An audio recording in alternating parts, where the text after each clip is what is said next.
تو سالک اپنے آپ کو عام لوگوں کی محفل سے دور رکھے، تو نیت کر کے میں لوگوں کو اپنی برائی اور عزت سے بچاتا ہوں۔ جب بھی آپ لوگ جو ہے کہیں کسی کو ملنے کے لیے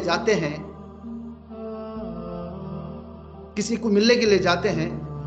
تو شاید ہی ایسا ہوگا کہ جاتے ساتھ آپ سلام دید بوس کرنے کے بعد آپ نے کچھ لمحہ جو ہے اللہ اور اللہ کے رسول کی باتیں کی ہو، اور اس کے بعد میں جو ہے ایسا ہوا ہے؟ نہیں، ایسا نہیں ہوتا ہے۔ جانے کے بعد جو ہے کچھ دیر چائے پینے گپ شپ کرنے کے بعد بس خیر خیریت تو جانے کے بعد ہو جاتی ہے، السلام علیکم سلام کے بعد میں جو خیر خیریت پوچھ لیتے ہیں۔ اس کے بعد جو ہے خاموشی کے اس کو توڑنے کے لیے اب کوئی اور جو ہے اٹھا لیتے ہیں، ہاں بھئی سیاست دان کی بات اٹھا لیتے ہیں، یا پھر جو ہے کرونا کی جو ہے بات اٹھا لیتے ہیں، یا پھر جو ہے ان کے خاندان والوں کی بات اٹھا لیتے ہیں، ہاں فلانی کی شادی ہوئی تھی ان کا کیا ہوا، وہ فلانی کی جو ہے وہ ایسا ہوا تھا ان کا کیا ہوا، ایسی باتیں سے جو ہے کیا ہوتا ہے، یہاں پر شیطان اپنے غلبے میں ڈال کر کبھی کبھی اپنی زبان سے جھوٹ بھی نکال لیتا ہے، اور ہو سکتا ہے کہ کسی کے دل شکنی ہو، ایسی بات کر دیتے ہیں، اس میں بہتان یعنی کہ جھوٹ، ایسی باتیں نکل جاتی ہیں۔ تو اس کے لیے خاموشی کو آپ اگر توڑنا چاہتے ہیں تو آپ زور سے ایک بار درود شریف پڑھ لیجئے، اور جب درود شریف پڑھنے کے بعد آپ کو آٹومیٹک یقین رکھیے کہ آپ کو کوئی نہ کوئی ایک ایسا واقعہ یا حدیث آپ کو یاد آ جاتی ہے، آپ جو ہے وہ اس وقت آپ زبان سے کہہ سکتے ہیں۔ خاموشی کو توڑنے کے لیے زور سے ایک بار درود شریف پڑھ لیجئے، تو سننے والا بھی جو ہے ہکا بکا رہ جائے گا، یہ بھی اچانک یہ درود شریف کیوں پڑھ لیا؟ تو دل میں پڑھتے پڑھتے زور سے ایک بار پڑھ لیجئے، تو یقیناً آپ خاموشی کو توڑ دیتے ہیں، اور اس کے بعد میں آپ کو ایسی باتیں یاد آئیں گی جس سے آپ کو بھی فائدہ ہوگا اور دوسروں کو بھی فائدہ پہنچا سکتے ہیں آپ۔ یہ جو ہے میں کہہ رہا ہوں صحبت اور نسبت کے متعلق جو غلط لوگوں کے ساتھ صحبت میں بیٹھنے کا نتیجہ اور اچھے لوگوں کے ساتھ میں بیٹھنے کا نتیجہ، اور آداب جو ہے اس میں راہ سلوک کے اندر، طریقت کے اندر جو ہے آداب کو ملحوظ رکھنے کا طریقہ۔ مرید کو چاہیے کہ اپنے آپ کو عام لوگوں کی محفل سے دور رکھتے ہوئے یہ نیت کرے کہ میں لوگوں کو اپنی برائی اور عزت ثانی سے بچاتا ہوں۔ یہ ہرگز نہ سوچے کہ میں اچھا ہوں اور لوگ برے ہیں۔ اگر ایسا سوچے گا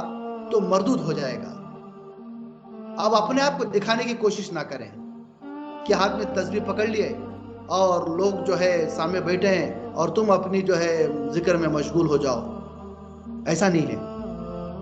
اگر تم ایسا کرو گے تو لوگ کیا سمجھیں گے؟ تم ہو بہت بڑے جو ہے ذاکر ہو، بہت بڑے جو ہے اللہ کے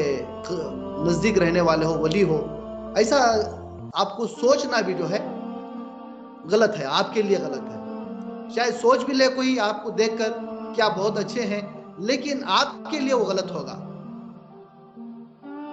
جو آپ ہمیشہ سے جو ہے اللہ کی یاد سے غافل رہتے ہیں، اور چار لوگوں کے سامنے آپ تسبیح ہاتھ میں پکڑ کر آپ لوگوں کو دکھانے کے لیے ہاتھ میں تسبیح پکڑ لیتے ہیں، یہ بھی غلط ہے۔ ہاں یہ اور بات ہے آپ کو دیکھ کر کسی کو ذکر یاد آ جائے، یہ بات الگ ہے، لیکن کچھ لوگوں کو جو ہے دکھانے کے لیے میں اچھا ہوں، یہ جو ہے سوچنا اپنے آپ سے، یہ جو ہے انسان کا ایمان کمزور ہو سکتا ہے اس سے۔ مرید کو چاہیے کہ سلوک سے رضا الہی حاصل کرنے کی نیت سے اگر شیخ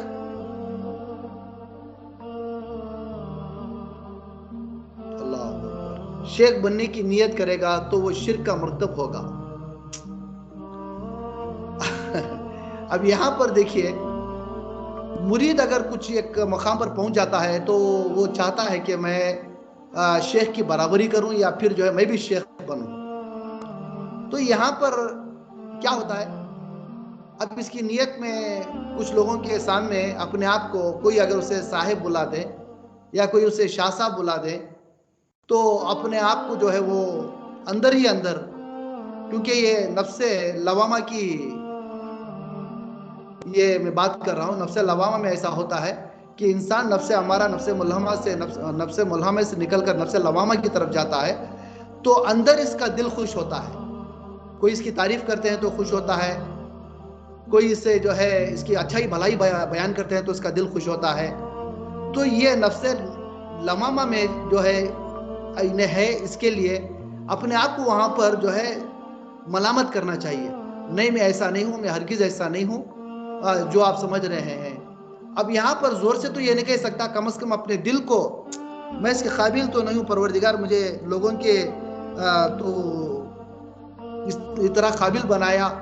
اس کا شکر ادا کرتے ہوئے سر کو جھکا کر پروردگار کے بارگاہ میں اپنے آپ کو جو ہے بہت چھوٹا بنا لینا ہے۔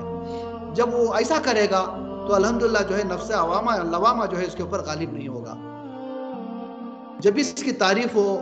یا لوگ جو ہے نا اس کی شہرت کے چرچے گائیں یا اس کے اوپر پھول برسائیں تو فوراً جو ہے اپنے سر کو جھکا کر اپنے آپ کو چھوٹا محسوس کریں، ورنہ فرماتے ہیں بزرگان دین، اور اگر ایسا نہ کرے گا تو تباہ اور برباد ہو جائے گا۔ اللہ اکبر۔ سالک کو اگر مقصود الہی میں جلدی کامیاب نہ ہو تو دل تنگ نہ ہو، یعنی کہ اپنے آپ کو آرزودہ نہ ہو۔ دیکھیے کوئی انسان ایسا نہیں ہے کہ جیسے ہی پیدا ہوتا ہے وہ بولنے لگ جائے، جیسا پیدا ہوتا ہے وہ کچھ پڑھنے لگ جائے، ایسا نہیں ہوتا ہے۔ انسان پیدا ہونے کے بعد کچھ مہینے کچھ سال جانے کے بعد چل پائے گا اور کچھ بول پائے گا۔ ہم لوگ یہ سمجھتے ہیں کہ راہ سلوک کے اندر جیسے ہی ہم بیعت لینے کے بعد اس کے بعد میں جو ہے ہمیں بہت جلدی ہمارا مقصد ہمیں حاصل ہو جائے، تو اس کو صبر کی ضرورت ہے۔ بہت سارے لوگ، حالانکہ صبر اور محنت کی ضرورت ہے، جو لوگ صبر اور محنت اگر نہیں کر سکتے تو کم از کم جو ہے مرشد کی عنایت کے قابل بننے کی ضرورت ہے۔ یہ دونوں چیزیں ضرورت ہے۔ اگر مرشد کے عنایت کے قابل، اگر صبر اور محنت اگر نہ کریں، آپ انتظار نہ کریں کہ اپنے آپ کو مقصد میں حاصل ہونے کا، تو کم از کم جو ہے اس کی مرشد کی نظروں کے قابل کا اگر بن جائے، اس کی عنایت اس کے اوپر ہو جائے تو اس کا مقصد جو ہے بہت جلدی حاصل ہو سکتا ہے۔